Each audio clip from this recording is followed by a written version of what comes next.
I'm Chelsea Rose. I'm a historical archaeologist at Southern Oregon University, and I am here in the vaults of the Oregon Historical Society to take a deep dive into Oregon history.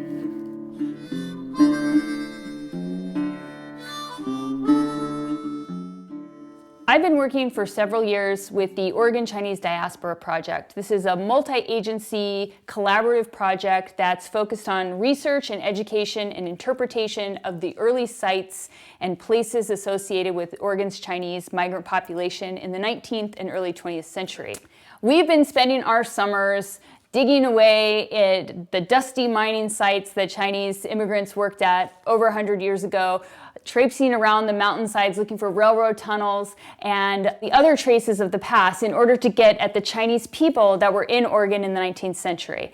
Now, what better way to get an intimate look into past lives than the clothing that people were wearing? It's very exciting because as an archaeologist, we never get whole organic artifacts like this. We just would see the buttons or metal pieces or things that don't rot in the soil. So it's a real treat to get a chance to handle something like this. And especially when you think somebody wore this. This was on a body over 100 years ago, and that's a really intimate connection to the past. Most of the railroad work in Oregon was done by Chinese laborers. This work was dangerous and hard, and perhaps that's evidenced by the blood. It looks like there's at least 2 spots of blood on this artifact here and here. So I am certainly not a textile expert, nor am I an expert of clothing worn during this era, but I think there's a lot of really cool clues in this artifact that people could use to find out a little bit more about who made it and wore it. There's a lot of interesting detail. This is hand sewn. You can see it's unlined. There's these interesting little holes up here, which would have been to secure something around the neck. We use buttons and rivets off jeans and parts of shoes to kind of recreate outfits in the past. If I were to see these buttons in the archaeological record on a dig, I would not picture them as part of an item of clothing like this. Oh, at their bone, you can see that's the inside of the bone. We find buttons made out of bone, porcelain, metal, all sorts of materials, but as archaeologists, we rarely have the whole item, and we don't always have the whole story. We just have to do the best we can to infer the bigger picture. So we're always using as many of the clues we can to try to paint the story, and these kind of items are so important to help guide us. There's these interesting little cuff pockets, and this one has 2 buttons with this little, I don't even know what, these little, this strap with these little things hanging off. I would have assumed it was to roll up your sleeves, but the other one doesn't have it. So that's an interesting little mystery that hopefully someone can help us solve. So this little weird pocket and flag thing, this is a different material that's not elsewhere on the garment, which is interesting.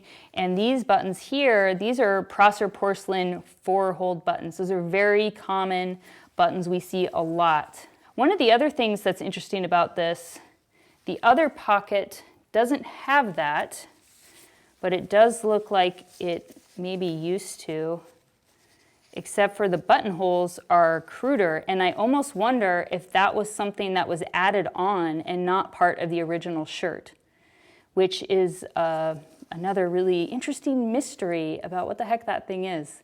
So I'm really hoping some of our viewers will be able to help us solve this mystery. Oh, more blood. More blood. So when you're talking about a tangible connection to the past, right now it's pretty amazing that I'm not only getting a chance to touch this item, but this is something that somebody worked in and sweated in and bled in. This is a pretty important document of the construction of the railroads and the people who helped build Oregon. It's a really cool time to be an archaeologist right now because artifacts are increasingly microscopic. There are tools available to us that people didn't have even a decade ago that can help us access the sweat on something like this. Or if this really is a little tiny blood stain, I mean, the potential for DNA or some kind of analysis to find out potentially who this person was, what their health was like, where they came from. I mean, all those things are questions that could be asked and perhaps answered using a document like this, if not now, then certainly in the future.